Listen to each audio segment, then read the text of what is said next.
Guys, we are live with the incredible Jeffrey Donovan. Very excited to chat about him with his new show on Hulu, Shut Eye. We'll be talking about that and answering your questions live on TV Guide Live.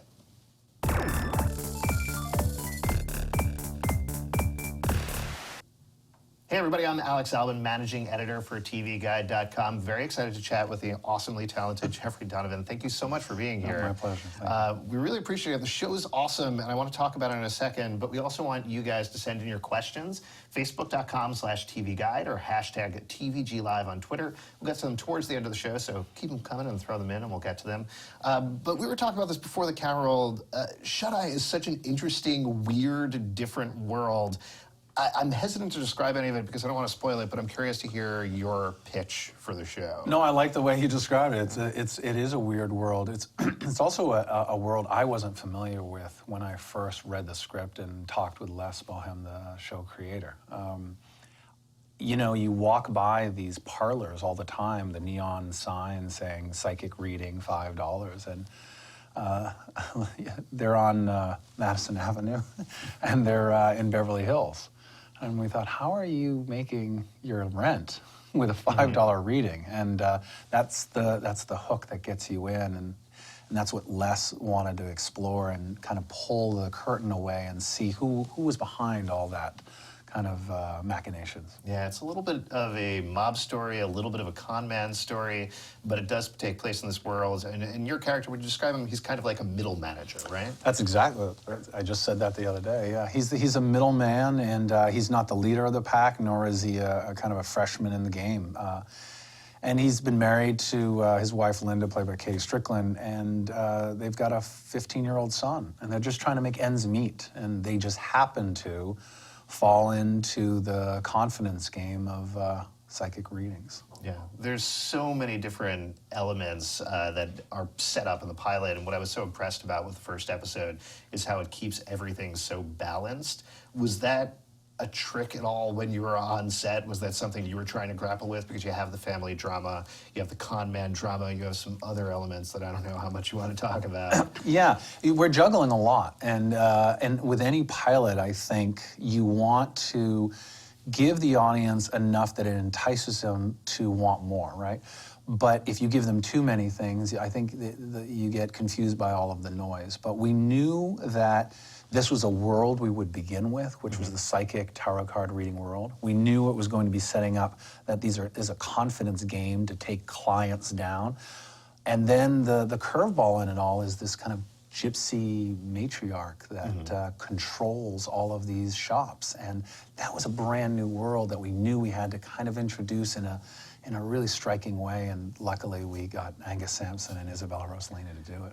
They're terrifying and amazing in the show. What was it like working opposite them? Yeah, I mean, I'd worked with Angus in Fargo. He was my brother, so it was really great to see him again. And the unbelievable Isabella Rossellini, I mean, her career alone just intimidates you. And she couldn't be more gracious when you meet her. And she's so down to earth. And she's got a little farm out in Long Island. And she raises chickens. And she's just such a sweet, sweet lady. And it was great kind of exploring that whole, you know, this gypsy world. I mean, you can easily coin it as a mafia or a mob, but that really doesn't define them because they have such a unique spirituality that governs them and these rules. And if you break those rules, as you know, it can go badly for you. Yeah, I want to ask a little bit more about that, but Angus's voice is insane. That rumble that he has, that's actually how he really talks? Yeah, that's how he really talks. Okay. And yeah, he's an intimidating bloke, but off screen, one of the sweetest, biggest teddy bears you'll ever meet. So it's really great working with him. Yeah. So talking about the world, how much research went into it? How much of this is real? How much did you find out about this world when you were looking into the role? Well, fraud is real. I mean, when people are trying to take money from you and telling you that I can see your future, I mean, it doesn't get any more simple than fraud. But what's tricky about it is, and then my research is I went and met a card reader. She was the nicest lady. You know, come on in, Jeff, sit down. Oh, here, you know, want some tea? You know, and we just had a nice conversation. And then, you know, here's your cards and let's talk. And she did her thing. And at the end, she's like, it's $55. And you realize it's all for that, you know? And if I am helped by it, great. If I'm seduced by it and I want to come back for more, even better. Did you learn how to do the readings? Did you learn how to do any of the tricks? Yeah. I mean, for the readings are really complicated, actually. Knowing what the face of the card means and all its inherent symbolism.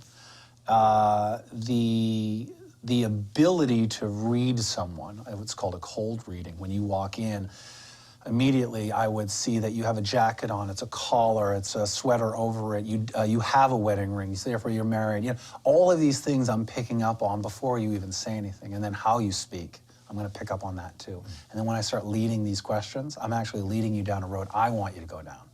And so it was very fascinating to kind of read about it, then experience it, and then just try to create a character that you believed as a viewer that I was really seducing these clients. Yeah, it's something, I think it's touched on in the second episode, but it's not too much of a spoiler, but we have your character talk through how he approaches things like that. And it's almost like a Sherlock Holmes in a way, because he's intuitive. Is that a character you pulled on at all as well? Say like a Sherlock Holmes, like a detective. No, you know, what I thought about Charlie was when he sits down with someone and throws his game, he'll become what that particular person needs.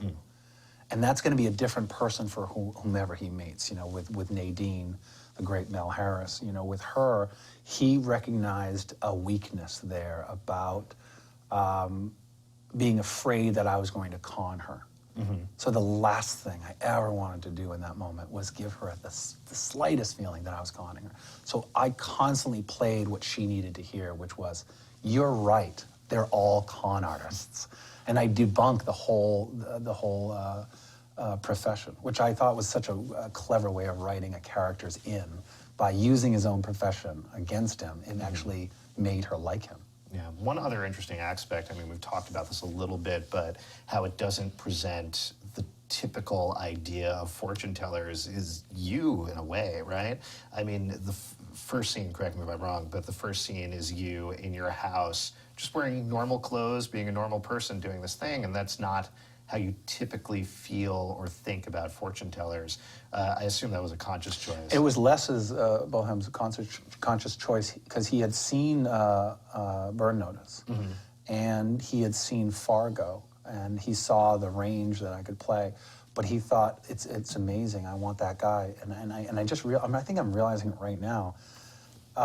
He wanted the heart of that bad, sinister guy, but the face of Michael Weston. And he said, that's what I want. And I'm just thinking, I never asked him why he cast me, but I think that's why. He says, I want him to come off affable, likable, like a guy you just invite into your home, because that's his objective, to get your money. Yeah, there's a lot of characters like that, I think, throughout the show who, it's not exactly cast against type, but in a way it is, that it hits that normalcy. It sets it in a more realistic, more grounded world in a way, I think. Yeah, we had to play it, this was my conviction from the beginning, we had to play it as if this is a profession. It's not a mystical world. We'll build up the mysticism around it, and obviously the gypsies have their own religion, basically. But when we walk in a door and we talk, we should come across boy and girl next door. We really should. Otherwise, your guard's going to go up. And our whole premise is get those guards down. I don't know how much you can talk about this, so you can just shut me down, but there's something that happens to him halfway through the first episode that changes things dramatically. I think you know what I'm talking about. Yeah, we can talk about it, yeah. How much can you tease about that? Yeah, so I have a sharp blow to the head, a traumatic event, and what's fascinating about this point in the script is this is a guy who has no problem with having no morals. And when this blow to the head happens, the question arises is, does he have an ability to see now, have visions, have the power of seeing the future or reading you? Does he use it for good or bad? And that's, I think, the kind of the arc of the series is, what if you're given a gift that you've been faking all along? And obviously the episodes will kind of show what happens with that. Right. I'm sure you can't necessarily spoil this, but is there a definitive answer towards the end, or does it kind of leave things open by the end of the season? Things are still open. Things are still open. I mean, I think it would, if it was a limited series, an anthology, we would end it and you'd have an answer. But we want this thing to continue to a second season, hopefully. Yeah. Well, let's open it up to some questions from you guys. You have been sending them in, and you can keep sending them in. Facebook.com/TV Guide, #TVG Live, and we will get to them. First one, Pat on Twitter says, now that Shut Eye is streaming, I guess it's not quite, December 7th, what is on your agenda? And when is Soldado, the Sicario sequel, filming? All right, wait. The first question was, what am I watching that's streaming now? Yeah, that's. I think what they well, meant. I really liked Chance, which was a Hulu show, but also I loved Stranger Things and The Night Of. Those are my top three right now. That's a very good top three. I approve. And what about Soldado? I think you're Right. filming So it this right now. mustache is for Soldado. I apologize to all the viewers. There isn't a problem with your TV set. I played a very small role in Sicario, and they wanted to do a follow-up kind of companion piece to that. Taylor Sheridan and he was gracious enough to write me in a far bigger role. So I'm shooting that now, and that comes out probably next fall. I loved Sicario. It's an awesome movie, but it's not necessarily one that's asking for a follow-up. Well, what can we expect from the sequel? Well, what's interesting is it's not a sequel, and I think Taylor and the director and Lionsgate are really kind of adamant about it. It's really another version of this world, a companion piece. I think they're saying it now, and he just feels like there's such a huge topic that where drugs are made, how are they coming into the country, the smuggling, the child trafficking that goes along with it, the manipulation of the Mexican youth.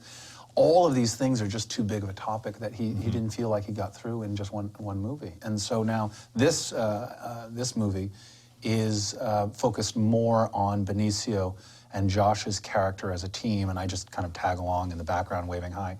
And they are going to help expose what is going on with the mules and the burros, the trafficking of young men across our border. So it's a powerful piece, and I'm shooting it right now. It's awesome. Cool. I can't wait to see it. Let's go to another question. Alicia on Facebook says, you've played RFK and JFK. Which was the harder role to play? They're both very difficult. I think I was more intimidated by playing Bobby because I was with Clint Eastwood again, and it was the first time doing a Kennedy on film. And the second time was with Rob Reiner, just as intimidating, but I was a little more comfortable in that world, and so it's a difficult question. I'm not sure if I answered. Yeah. Are you going to do a Nutty Professor 2 style thing where you play all of the Kennedys in one movie at the same time? Yeah, the first person to think of that. Now I'm going to make it my idea. All right, good. Take it. It's a free idea. I think we have time for one more question for you before we let you go. You probably saw this one coming. Nicole on Twitter says, do you want a Burn Notice movie? I don't. It's interesting. We thought about it while we were shooting it, but I think we're all too old now. I don't think I can fight as well as I used to. So I don't see a Burn Notice movie happening anytime soon. Yeah, I'm curious. Actually, you directed, I think, one episode of the show. Three episodes, and then the movie as well. Yeah. Is directing something you want to get back to at any point? I do. I love it. Unfortunately, it takes a lot more time to direct something than to act in it, because all of pre-production you're involved, production you're involved, post-production you're involved. As an actor, you just show up during the shooting days and leave. And I have a family now, and I have 2 children and a third on the way. It's very difficult to say to my family, hey, I'm going to leave for 6 months to New Zealand to shoot a movie. Yeah. Well, if you do the Kennedys thing, make sure you direct it as well, so you just do and produce and write it. Yeah. All right, awesome. Jeffrey, thank you so much for being here. And you guys don't forget to check out Shut Eye. All episodes are going to be online on December 7th, so you can check it out then. And you guys, the world of TV is very complicated. We'll guide you through it. See you next time.